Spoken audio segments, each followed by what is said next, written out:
तेज प्रताप ने कहा है कि मैंने उनकी छवि धूमिल की, तो अब मैं क्या छवि उनकी धूमिल करूंगा। उनकी छवि तो खुद ही धूमिल है। तो जो थाना में दरखास्त दिया उसमें एक बहुत हंसी वाली बात कही है। उसने लिखा है कि मैंने जो कहा है उससे उनको 60 करोड़ रुपए की क्षति हो गई। अब ये तो बहुत हंसी वाली बात है कि तेज प्रताप ने जो काम किए हैं वो हमारे पारिवारिक मूल्यों और संस्कारों के विरुद्ध है। तो कई महीने पहले ही उनको परिवार से बेदखल कर दिया गया है ना। उनको तो उनके परिवार ने ही निकाल दिया है ना। उनके जो पूजी पिता है लालू यादव, वही उनको परिवार से निकाल चुके हैं, बाकायदा ट्वीट करके निकाल चुके हैं परिवार से। लगता नहीं है कि अब डर नहीं लग रहा है? तेज प्रताप यादव ने केस किया है और जिस तरीके से बातें कह रहे हैं, कार्रवाई की मांग कर रहे हैं, सचिवालय थाने गए हैं। तो जो आपके पूज्य पिताजी और पूजनीय माताजी हैं वही मान चुकी हैं कि आप परिवार में भी रहने लायक नहीं है। तो आपकी छवि तो ऐसे ही धूमिल है, तो मैं क्या धूमिल करूंगा। डर नहीं है कि नहीं, डरता उड़ता मैं नहीं हूँ। मैं डरता उड़ता नहीं हूँ। तो जिस तरह शहाबुद्दीन को तिहाड़ जेल भेजा गया था उसी तरह अनंत सिंह को भी तिहाड़ जेल भेजना चाहिए। नमस्कार, द इंडिया टॉप देख रहे हैं, मैं हूं अखंड ज्योति। देखिए, लालू प्रसाद यादव के बड़े बेटे तेज प्रताप यादव ने कल देर शाम अपने फेसबुक हैंडल के माध्यम से बड़ी जानकारी साझा की। उन्होंने तौर पर लिखा कि एक्स IPS अमिताभ दास की ओर से एक निजी चैनल में बातचीत में कुछ बातें प्रयोग की और इसके बाद अब उन्होंने सचिवालय थाना में केस दर्ज करा दिए कार्रवाई को लेकर। सबसे पहले आपका स्वागत है सर। जी बहुत धन्यवाद आपका, थैंक यू। किस तरीके से देखते हैं तेज प्रताप यादव को लेकर? आपने कुछ बातें कही, उन्हें अच्छा नहीं लगा और जिसके बाद वह सचिवालय थाना पहुंच गए। अब आगे की कार्रवाई होगी, किस तरीके से देखते हैं? अब तो इस पर मुझे वही कहावत याद आती है कि उल्टा चोर कोतवाल को डांटे। ये कहावत हम लोग बचपन से सुनते आए हैं और कल मुझे यही कहावत याद आ रही थी। तेज प्रताप ने कहा है कि मैंने उनकी छवि धूमिल की, तो अब मैं क्या छवि उनकी धूमिल करूंगा। उनकी छवि तो खुद ही धूमिल है ना। उनको तो उनके परिवार ने ही निकाल दिया है ना। उनके जो पूजी पिता हैं लालू यादव, वही उनको परिवार से निकाल चुके हैं, बाकायदा ट्वीट करके निकाल चुके हैं परिवार से कि तेज प्रताप ने जो काम किए हैं वो हमारे पारिवारिक मूल्यों और संस्कारों के विरुद्ध है। तो कई महीने पहले ही उनको परिवार से बेदखल कर दिया गया है। तो जो आपके पूज्य पिताजी और पूजनीय माताजी हैं वही मान चुकी हैं कि आप परिवार में भी रहने लायक नहीं है। तो आपकी छवि तो ऐसे ही धूमिल है, तो मैं क्या धूमिल करूंगा। और मैंने किसी चैनल में इंटरव्यू में यही सब बातें कही थी और मैंने ये भी कहा था कि उनको तेज प्रताप को वायु श्रेणी की सुरक्षा नहीं मिलनी चाहिए। वो मैं अभी भी दोहराता हूँ कि वायु श्रेणी की सुरक्षा उनको नहीं मिलनी चाहिए। ये जनता के पैसे का मतलब दुरुपयोग है, बर्बादी है, क्योंकि तेज प्रताप यादव को ने कभी आतंकियों से लोहा नहीं लिया है, ना ही वो आतंकियों के हिट लिस्ट पर है। तो जो मैंने कहा था वो मेरा मौलिक अधिकार है।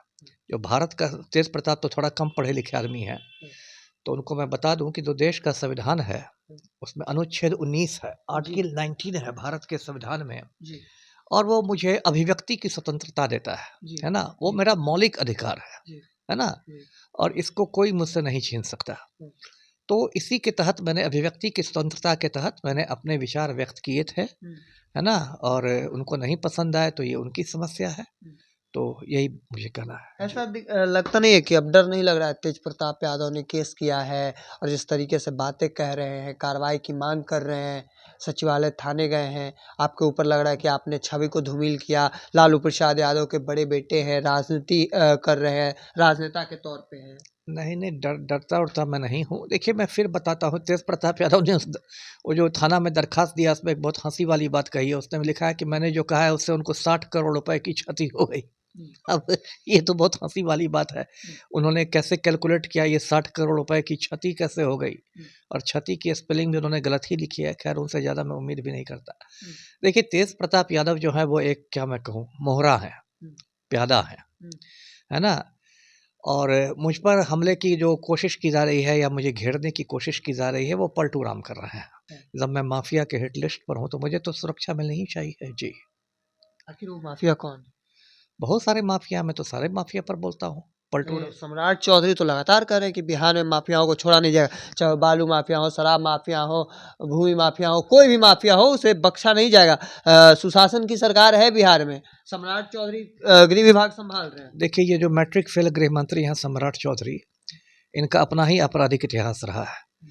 मैट्रिक फेल गृह मंत्री सम्राट चौधरी ने 1995 में मुंगेर के तारापुर में 7 लोगों का खून कर दिया था, और इस मामले में तारापुर थाना कांड संख्या 44/95 दर्ज किया गया था। सम्राट चौधरी को खुद जेल की हवा खानी पड़ी थी। बाद में उन्होंने एक जाली प्रमाण पत्र जमा किया था अदालत में, और उसके आधार पर उनको जमानत मिली थी। तो कायदे से तो गृह मंत्री को खुद ही बेऊर जेल में रहना चाहिए। और सम्राट चौधरी क्या माफिया के खिलाफ बोलेंगे? ये तो सिर्फ भू माफिया के इशारे पर गरीबों की जमीन की झोंपड़ियां उजाड़ रहे हैं बुलडोजर से।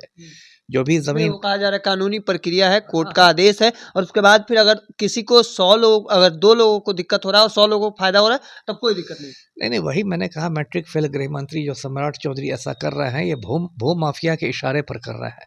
जो भी जमीन खाली की जाएगी गरीबों को उजाड़ कर, वो भू माफिया के हाथों दे दी जाएगी।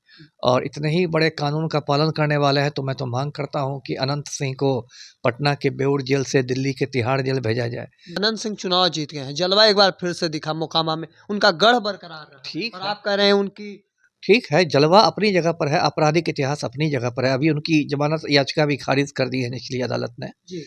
और सभी जानते हैं कि अनंत सिंह एक खूंखार अपराधी, और बेऊर जेल को उसने मजाक बना के रख दिया है। बेऊर जेल में उसको मोबाइल की सुविधा है, वो अपने गिरोह का संचालन करता है।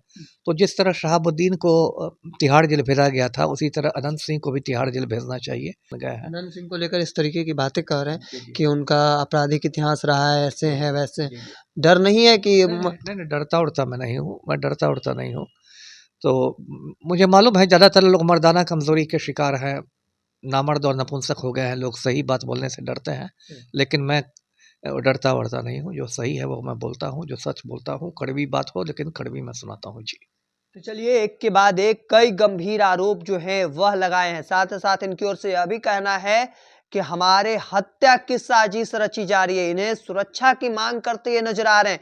साथ ही साथ सम्राट चौधरी के ऊपर भी कई गंभीर आरोप लगाए हैं। अनंत सिंह को लेकर जिस तरीके से बातें कही हैं, इसके बाद अब आगे की तस्वीर देखना होगा कि क्या कुछ निकलकर सामने आता है, क्योंकि ये बड़ी बातें अब किस तरीके से सामने लिया जाता है। तब तक के तमाम अपडेट को देखते रहने के लिए द इंडिया टॉप देखते रहें। धन्यवाद।